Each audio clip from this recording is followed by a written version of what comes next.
la gran desconeguda. Amb l'objectiu de revertir aquesta situació, la Mancomunitat de la Vall d'Albaida vol donar a conèixer la seva institució, que compta amb multitud de serveis oferts al llarg i ample de la comarca. Esdeveniments culturals i esportius, promoció del turisme, programes de prevenció, d'inserció sociolaboral per a persones amb discapacitat, foment de l'ocupació i inclús acollida de gossos són les àrees coordinades per a aquest ens, constituït en 1987, del qual actualment formen part els 34 pobles de la vall. Serveis mancomunats variats i tots interessants que anem a desgranar un a un per descobrir-los i posar-los en valor. Después de tots estos anys de recorrido, siguem una mancomunitat que siguem referència d'altres moltes mancomunitats. De fet, és la mancomunitat que més pressupost en aquest moment maneja, que més persones té treballant en tots els servicis, i la veritat és que és una mancomunitat que sempre ha sigut arriscar en el tema de ficar en marxa serveis que beneficien a tots els pobles. Bàsicament la mancomunitat és una mancomunitat de servicis, tinguem clar que és de servicis, tinguem clar que històricament aquesta mancomunitat s'ha utilitzat, vaig a dir-ho, políticament, i ara és el moment de canviar, és el moment que les mancomunitats, com a ens, igual que tots els consorcis, la idea que n'hi ha darrere d'un consorci o d'una mancomunitat és donar serveis a l'usuari el més barat possible. Hi ha una assemblea, en la qual estem representats 34 pobles. En aquesta assemblea, cada poble té el que es diu vot ponderat, de manera que cada poble vota en funció de la població que té, més que la població, en funció dels representants que té nomenats en els seus ajuntaments, i a partir d'aquest quòrum es prenen totes les decisions importants en la mancomunitat. Crec que la funció bàsicament de la mancomunitat és ficar en valor aquesta diversitat i intentar fer-la visible d'una manera coherent. Tots els serveis són exemplars, però el projecte que tal volta més serveis com instrument de cohesió i vertebració de la Vall d'Albaida és el Trèvol, que permet la incorporació al món laboral i social de les persones amb discapacitats severes. Un projecte que històricament sempre ha anat per davant en el tema de serveis socials, un projecte que sempre ha tingut molts problemes financers perquè les conselleries no han sabut valorar, no s'ha sabut ficar-li una subvenció a programes tan específics. Sempre han sigut línies on les famílies, els pares, la mateixa mancomunitat sempre ha apostat molt fort per aquest tipus d'integració, de persones amb dificultats, i ara mateixes també siguem un espill on la conselleria, les conselleries actuals, i en aquest afán de treballar per les persones, està mirant-se. El Trèvol, por sus características, abarca mucho. Claro, el hecho de que sean personas con discapacidad de los diferentes pueblos de la comarca, pues hace que de alguna manera todos los vecinos de esos pueblos y que conocen a esas personas se sientan vinculados o relacionados con ese proyecto Trèvol y con esa mancomunidad, y entonces pues sí, da esa perspectiva. Tenemos 2 vehículos rodando por la comarca todos los días, todo el día, desde primera hora de la mañana, llámese las 7 más o menos, 6:30, hasta última hora de la tarde. Entonces, claro, eso sí es verdad que crea mucha comarca, es cierto. Projecte Trèvol va néixer en 1995 i ho feia gràcies a un conjunt de conveniències i la implicació de molta gent. En primer lugar, las familias y las personas con discapacidad. No tenemos que olvidar que el Trèvol nace porque hay una voluntad particular de 2 familias en concreto que quieren para sus hijos un futuro integrado como sus otros hermanos, ¿no? Eso es fundamental. Después nace porque hay una voluntad política de que las cosas salgan. Nace porque hay un equipo técnico concienciado, con ganas, peleón, con iniciativa, con muchas cosas. El conjunto de todos los técnicos hemos conseguido aglutinar una serie de cualidades que nos permiten abarcar muchas opciones, ¿no?, para las personas con discapacidad. Y fruto de una sociedad. Esta comarca se caracteriza por su iniciativa, por sus ganas de emprender Y bueno, esto es una empresa más en el sentido de lo que es emprender líneas, en este caso en beneficio de personas con muchas dificultades y muy vulnerables. Al dia d'avui, el Trèvol compta amb un planter de 24 treballadors fixes, més 6 o 7 temporals i la col·laboració de 140 voluntaris, un volum que es queda curt per atendre a 170 usuaris. Para las personas con discapacidad intelectual, la ratio de atención directa tendría que estar en 4,71 personas. Si cogemos los cursos, ¿no?, de formación, la ratio exigible o que se nos exige estaría en torno a los 12 personas por taller, y nosotros estamos por los 18 personas por taller, con unas necesidades de atención directa muy importantes. No deja de ser cierto que necesitamos más personal y lo estamos pasando francamente mal. Una situació qualificada en paraules de la directora com trista, sobretot pensant en els diners que la Conselleria estalvia pel sistema de treball del Trèvol. En l'estudi presentat en 2011 es parlava de $500.000 d'euros. Claro, es muy triste decir, a ver, ¿no parece que ya ahorramos bastante? Sería deseable que nos dieran el dinero necesario para poder hacer. Este año estamos de enhorabuena, nos han ampliado las 10 plazas que teníamos y nos han aumentado la subvención, pero realmente tendríamos que llegar a que nos pagaran 80 plazas, y si nos pagaran el importe correspondiente a las 80 plazas de hoy en día, pues no tendríamos problema en atender a las 170 personas que estamos atendiendo, por aquello de abaratar costes. Hi ha més amb una peculiaritat, ja que Trèvol no atén només als usuaris en horari propi de centre. Nosotros estamos atendiendo a las personas todo el día y vamos generando diferentes programas. Cada persona tiene una atención totalmente distinta de otra, dependiendo de los programas en los que participa o de sus circunstancias personales, y nos ocupamos de que tengan servicio durante todo el día. Poquito a poquito ellos van entrando y poco a poco vamos generando más, y vamos combinando el que ellos puedan tener una ubicación, o sea, un desarrollo personal normal. Encara que l'objectiu principal del projecte Trèvol és la inserció laboral, el programa de treball s'estén a totes les àrees de la vida, en concret a 7: vida independent, formació, oci, família, ocupació, recolzament personal i infància. La de infancia es un poco aparte, porque en un momento determinado de nuestra historia nos dimos cuenta que si trabajábamos con los niños desde pequeñitos, ¿no?, con una idea de integración o de inclusión, como se llama ahora, y generando apoyos y haciendo que sus espacios vitales de su pueblo o de su barrio formaran parte de su vida, los resultados de mayores serían mucho mejores. Entonces el área de infancia se ocupa de eso. El resto está dedicado a la gente que tiene de 16 años hasta, entre comillas, el final de su vida, ¿vale? Porque es cierto que en teoría la formación va hasta los 65 años, pero lo cierto es que está todo el programa de envejecimiento, porque hay personas que cumplen 65 años y no por eso dejan de tener una discapacidad. Los diferentes programas son muy personalizados, ¿no? Lo más, digamos, global es lo que es la formación, que se hace mayoritariamente por la mañana aquí, y luego se combina con lo que son las escuelas de adultos u otros hobbies que ellos puedan desarrollar, ¿vale? Y luego lo que es la parte de empleo, que son aquellas personas que tienen un puesto de trabajo, que con todo el tema de la crisis hemos tenido que hacer muchos cambios para que puedan ellos acceder a trabajar, pero bueno, los que tienen un trabajo, pues como nosotros, trabajan y funcionan. Hay una parte que son los talleres de habilidades, en los cuales se trabaja pues el manejo de dinero, el conocimiento de los organismos públicos, todo lo que hace la higiene, la salud, la nutrición, todo lo que hace referencia a la vida de la persona, que ellos puedan ser lo más autónomos posible.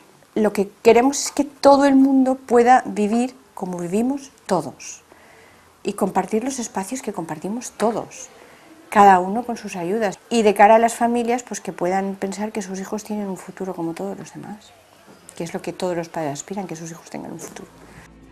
Un futur prometedor gràcies a aquest projecte referent i inspirador. De cultura, la Mancomunitat també sap molt, però primer ens endinsem en altres dos serveis d'aquesta àrea, l'Oficina de Promoció del Valencià i sobretot el d'arxiu de tota la documentació administrativa. Tenim adherits a aquest servei pràcticament tota la comarca, hi ha dos ajuntaments que estan així un poquet més fluixos, i tenim dos tècniques que estan informatitzant la documentació administrativa dels nostres ajuntaments. Qualsevol ajuntament necessita un expedient d'una manera ràpida i immediata, el que fa és cridar-li a la tècnica que va a aquest ajuntament i la tècnica telefònicament li comenta en quina caixa i on pot trobar aquesta documentació. De cultura trobem dues cites fonamentals de referència més enllà dels límits comarcals. L'organització de la Mostra Internacional de Titelles o el reconegut Premi de Literatura Eròtica. La Mostra de Titelles complirà este any 32 anys, va començar abans que la Mancomunitat, va ser una idea dels germans Policarpo d'Albaida, que ja en el seu dia ja volgueren fer una mostra de titelles comarcal i la Mancomunitat després ha agarrat el repte de la gestió i el suport administratiu. El Premi de Literatura Eròtica, no cal ni dir tampoc el ressò que ha tingut, aquest any complirem 22 anys, un premi singular perquè és l'únic que es fa en la nostra llengua i pràcticament en tot l'estat espanyol, vull dir que és una referència. I precisament en el seu compromís de donar un nou impuls a aquest certamen literari tan singular, torna a ser de caràcter anual a partir d'aquest 2016. Únic a nivell nacional, un premi que ara volem rellançar, volem donar-li un poc més d'importància, de més rellevància, de que isca realment al carrer i que la gent sap que això existeix i es fa des de la mateixa Mancomunitat. Altres convocatòries les incloem amb el títol de trobades. Tenim una trobada també importantíssima, que és la Festa de les Danses de la Vall d'Albaida. És la festa de carrer de dansa més antiga de tota la Comunitat Valenciana, té 36 edicions. Tenim la Diada Musical, la Diada Musical és la festa del passo doble de les bandes d'ací, de la comarca. Aquest any es celebrarà a Castelló de Rugat, té 26 edicions. Tenim la trobada de corals, una trobada un poc més modesta, però no per això menys important, més modesta per la quantitat de participants. I tenim la trobada de teatre amateur. De la mateixa manera que les altres trobades, aquesta no és periòdica d'un any, perquè moltes vegades les obres costen de preparar d'un any per l'altre, generalment se sol fer cada 2 anys, més o menys. I no ens hem d'oblidar de la coordinació dels serveis bibliotecaris de la comarca amb campanyes d'animació lectora, el seu suport a l'IEVA o a iniciatives d'entitats culturals sense ànim de lucre. Abans d'entrar en matèria turística, les nombroses actuacions que d'aquesta àrea ixen també són destacables les merament tècniques, com recollida de subvencions, recerca de finançament o l'impuls de la imatge de marca. També fem, de molt important, actuacions són activitats turístiques que intentem aglutinar, si no és 34 municipis, la gran majoria de tot el territori de la nostra comarca. Concretament, nosaltres des del departament fem tot el que són les guies turístiques, tenim guia turística virtual, guia de senderisme de la Vall d'Albaida, guia gastronòmica, és a dir, recopilem tots els recursos turístics per estar a l'abast a totes aquelles fires a les quals nosaltres assistim. Fires tan importants com Fitur, on mai falten i ho fan amb arguments propis. Enguany, del 20 al 24 de gener, presentaren un total de 56 ofertes i 6 paquets turístics de 15 municipis de la comarca, mantenint a més 28 reunions amb professionals del sector, majoristes, agències o turoperadors d'Espanya i Europa. Nosaltres fem un prefira, un durant fira i un postfira. En el prefira nosaltres el que fem és treballar en tots els agents econòmics implicats i el que fem és elaborar productes turístics. Doncs aquests productes turístics elaborats en els agents implicats, hotels, restaurants, empreses complementàries, etc., el que fem és configurar un paquet turístic i el portem a Fitur. Aquesta seria la fira més forta, però no menys important, trobem dues que es celebren a la capital, a València, ja que el turista que visita la vall prové majoritàriament de la nostra província. Tenim el Poeta Querol, que és una oficina de la Diputació de València que ens ofereix a totes les mancomunitats i municipis interessats en promocionar-se en la capital. Nosaltres participem en aquesta promoció, que és molt important, estar al peu i just ahir al costat de València de lo que és l'Ajuntament per tal de promocionar-se. L'altra també ve de la mà de la Diputació de València. Parlem de la Fira de les Comarques, que tenia lloc del 13 al 15 de maig en l'esplanada de la plaça de Bous. És una ubicació estratègica que el que fa és crear un flux de visitants que van a València i per això nosaltres intentem captar a tota aquesta gent. A banda d'aquestes dues fires que fem en la capital, una en Madrid, en fem també a nivell de municipi. Visitem també el que és Bocairent, la fira en octubre, també anem a la Pobla del Duc i qualsevol altra fira, per exemple també en Gandia, que són fires que realment tenen un atractiu i tinguem un flux de visitants per a poder promocionar. Dels programes turístics més exitosos, l'Entrecomarques ja ha dit adeu a la Vall d'Albaida, on quasi 700 persones han recorregut els 25 pobles de la comarca que han participat en aquesta edició del 2016.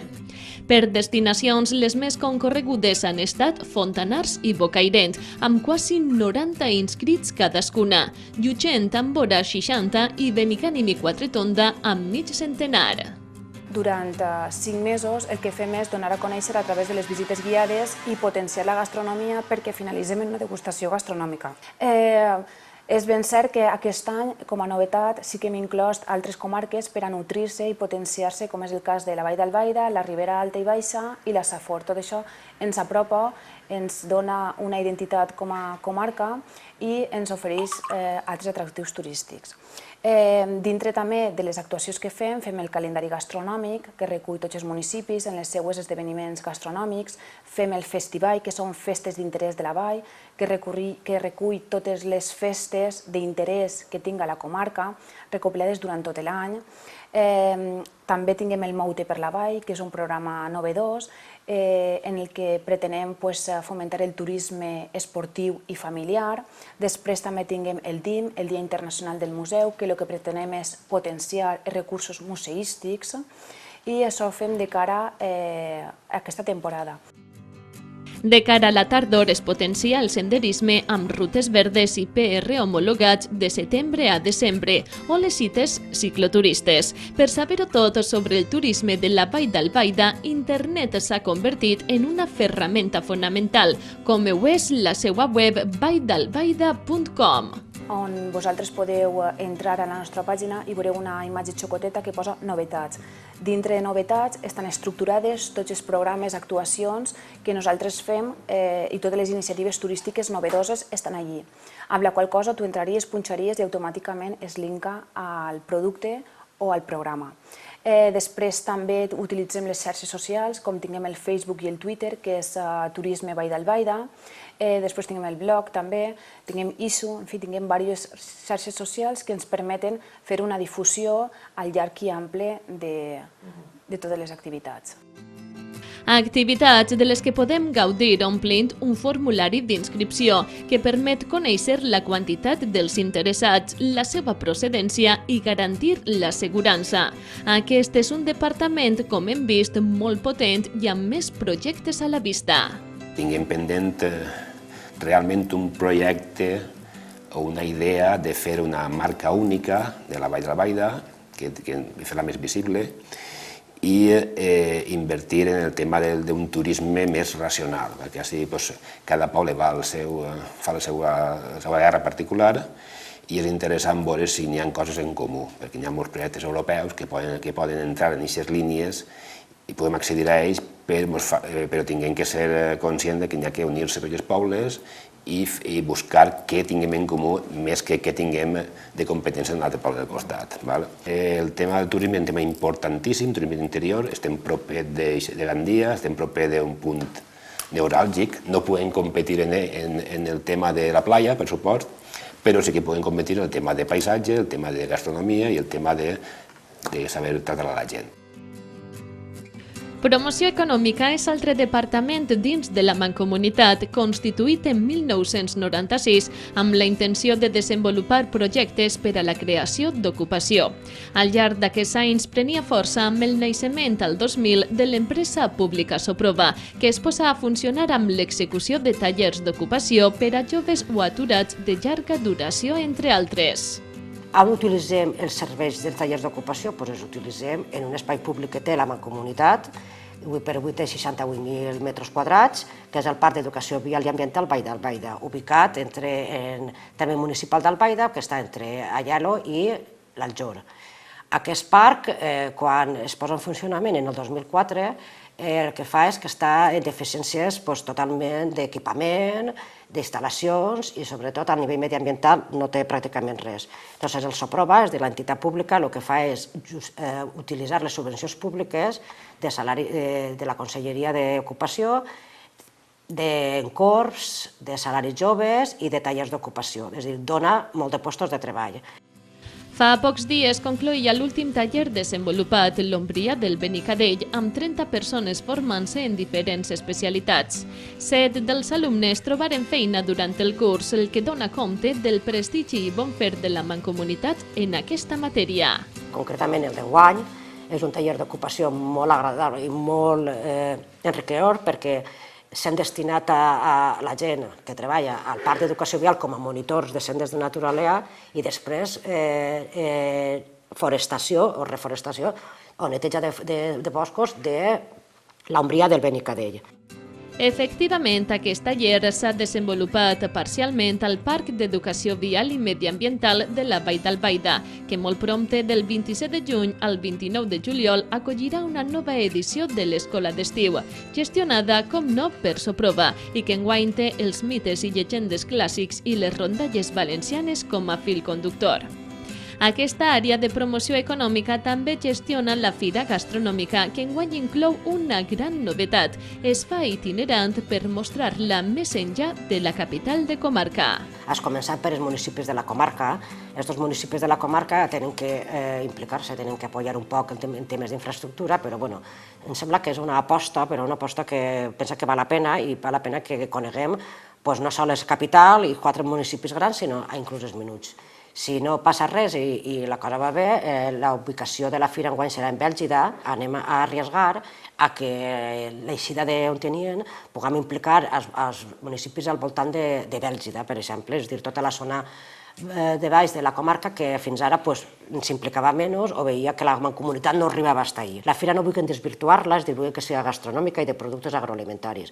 I un hàndicap enguany, si pot aconseguir-se, que és el que estem intentant, és que la part de l'agricultura s'impliqui, l'agricultura ecològica i tot el voltant.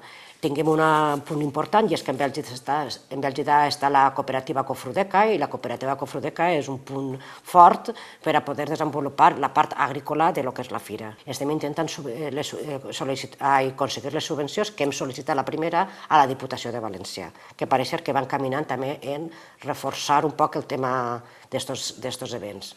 Després esperarem a veure si Comerç, que encara no ha tret la subvenció, també ens dona per a fer fira de comerç i llavors la incloem. De manera que creem les sinergies, Bèlgida pot fer la seva fira, que la farà, i nosaltres la gastronòmica. Unificarem esforços i unificarem pressupostos, de manera que pugui ser el més rentable possible perquè no ens costi molt a lo que són les entitats públiques de casa i que sigui la subvenció a nivell de conselleria o diputació. El raspall i l'atletisme popular són les dues disciplines bandera a l'àrea d'esports de la Mancomunitat. Fins al 29 d'octubre, 16 pobles participen en la 8a edició del circuit Cajamar de carreres populars de la Vall d'Albaida, que recorre pràcticament mitja comarca. Pel que fa al raspall, el campionat es divideix en el d'hivern i primavera. Actualment s'escomet la número 13, que compta amb més de 300 jugadors i 22 pobles, la majoria de la vall, però també en trobem del Comtat i la Costera. En total són 74 equips que es baten en 10 categories, moltes d'elles infantils. Tenim moltíssims equips de xiquets que després continuen, en el raspall estic parlant, que després continuen fins a que són adults. Encara que molts se'n van també al a la federació a participar en els campionats que ells organitzen, segueixen sempre en els de la Vall d'Albaida. Els clubs de la comarca estan associats com a associació de la Vall d'Albaida de clubs d'atletisme i s'organitzen junt a nosaltres i junt a les empreses com són l'Urbe, el Ruy Interesport o Cajamar, que de fet el circuit porta el seu nom, i en el mes de gener-febrer comencem ja a reunir-nos per anar elaborant el que és el reglament, veure quines novetats puguem aportar i quines no. Des de fa 4 anys també fem el circuit de xiquets, que en un principi no es feia, i cada any anem intentant millorar un poc el que és el circuit, perquè ara avui en dia també en totes les comarques i en moltíssims pobles fan carreres populars, està molt de moda. I després tinguem col·laboracions en diferents activitats esportives, com és la BTT del Benicadell, o el campionat de colombicultura de la Vall d'Albaida o els paranyers. Després cada any ens venen diferents sol·licituds i anem atenent-les conforme podem. I després en l'àrea de joventut i educació tenim la col·laboració en les trobades d'escoles en valencià i en les trobades d'escoles d'adults. I este any per primera vegada hem col·laborat en el Festival Diània, que es celebra a Sinontinyent en el mes d'abril.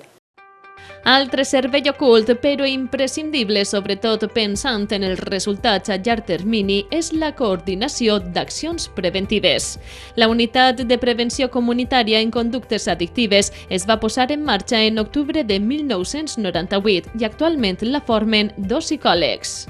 Hi ha 2 fantàstics psicòlegs i professionals que van als instituts per tal de conscienciar als xavals del problema de les drogues. És un servei que funciona molt bé, però també vull dir que un dels problemes que han tingut en aquesta mancomunitat sempre ha sigut bàsicament la invisibilitat de tots aquests servicis. La gent no coneix per què aquests servicis existeixen, no coneix que són alternatius al sistema de sanitat pública i això n'hi ha que ficar en valor. Aquest servei ve autoritzat i finançat per la Conselleria de Sanitat i es pot ubicar en ajuntaments o mancomunitats com aquest cas, el que reporta molts avantatges. El fet, per exemple, que una unitat de prevenció comunitària, la Conselleria de Sanitat l'autoritza només en poblacions majors de 20.000 habitants.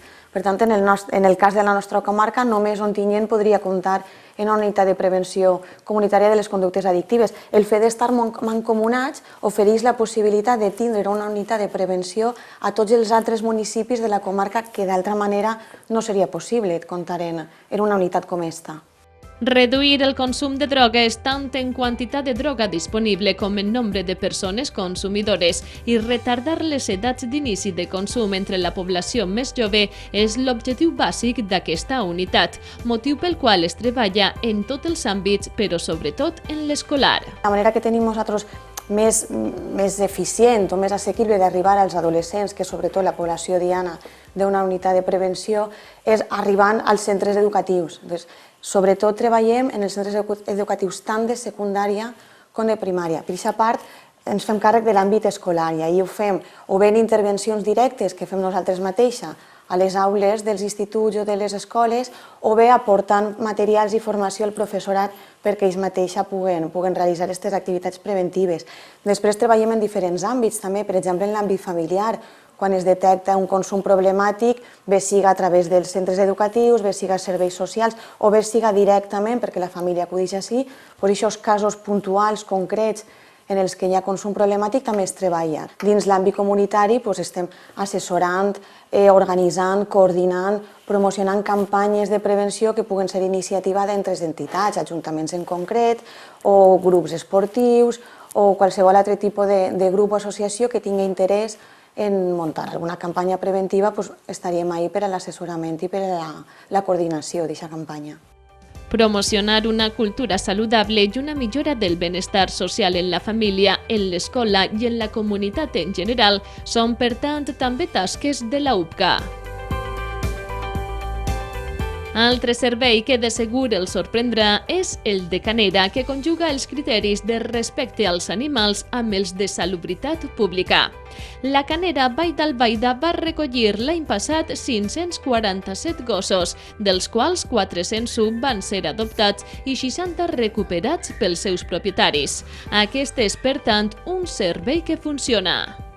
Ens avisen que algun gos està perdut o bé siga per el carrer d'algun municipi o en alguna caseta d'algun això o per algun camí que va per allà abandonat, entonces nosaltres fem el servici d'anar a recollir el gos i portar-lo així, entonces vegem si té alguna anomalia el gos, o podria estar malalt o podria estar això, entonces intentem curar-lo y tal, o desparasitarlo de capares o de cucs interns y tal, y entonces a partir de ahí pues li se fa una foto, li se fa una fitxa interna i es passa a unes xiques voluntaris que anan així en la perrera, que són d'una associació protectora, i entonces a partir d'ahí pues ja es difundís en internet i hasta que s'adopta el gos.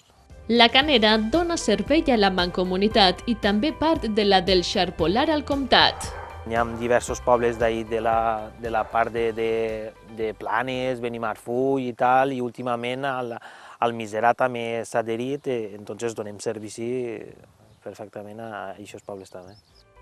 Amb l'arribada de les vacances, els propers mesos de juliol i agost és quan més treball té la Canera. Per això sempre s'apel·la a la responsabilitat ciutadana. En esta època de l'any pareix que n'hi hagi una miqueta menys, però comptarem sobre uns 20 o 25 gossos, que a partir d'ara és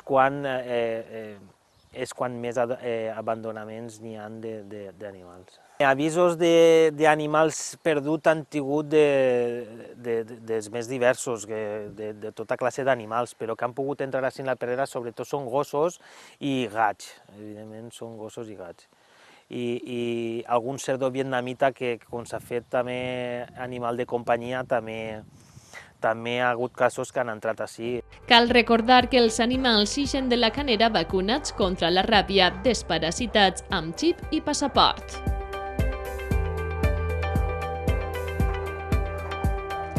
Tal quantitat d'àrees, activitats, programes o projectes deriva en una enorme documentació per omplir i posar en ordre, el que és possible amb l'equip administratiu i secretaria que té a César Narbon com cap, a més d'una tècnica i dues administratives. Qualsevol cosa que es tramiti en la Mancomunitat, que es faci en la Mancomunitat, té que passar per la secretaria i si té alguna vinculació econòmica per la intervenció. Això és una entitat pública i per tant tot passa per secretaria emetís els informes pertinents, les resolucions, tot el que és el procés administratiu d'una entitat pública. Trini és treballadora de la Mancomunitat pràcticament des dels seus inicis i l'ha vist créixer en quantitat i qualitat de manera exponencial.